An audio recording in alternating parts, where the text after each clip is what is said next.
আসসালামু আলাইকুম রহমতুল্লাহ। আমরা এমন একটি জায়গায় দাঁড়িয়েছি যেটা ডান পাশে হচ্ছে রেল লাইন, গাছপালার জন্য দেখা যাচ্ছে না, এইটাই রেল লাইন। আর এর বাম পাশ থেকে হচ্ছে এই রাস্তাটা শুধু একদম টঙ্গী থেকে শুরু হয়েছে যদুপুর রেল স্টেশনের পাশ দিয়ে এসে, হ্যাঁ, এটা হচ্ছে আমাদের ফাউকাল হয়ে কিন্তু এই রাস্তাটা এদিক দিয়ে যে একদম শ্রীপুরের দিকে লাগবে, এর ম্যাপ হয়ে আছে, বাট রাস্তার কাজ এখনও হয় নাই। কিন্তু এই কিছু দূর গেলেই কিন্তু রাস্তা আছে, ওই শেখ রেহানার বাড়ি বলতে সবাই চিনে, ওই পর্যন্ত আছে। এখানে মাটির রাস্তা, বাকি রাস্তাটা কমপ্লিট হলে এই রাস্তা থেকে নেমেই কিন্তু একটা প্লট পড়ে, ওখানে খুব নিরিবিলি সুন্দর সবুজ পরিবেশে একটা জায়গা আছে 5 কাঠা। এই যে আমরা নামছি, এটাই কিন্তু রাস্তা, 10 ফিটের মতো রাস্তা।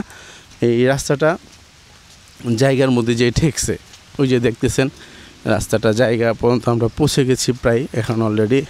এই যে এখানে এই যে রাস্তার জায়গাটা, এখানে কিন্তু ডান পাশের জায়গাটা যে গাছপালা আছে, এই গাছপালা সহ এই জায়গাটা বিক্রি হবে 5 কাঠা।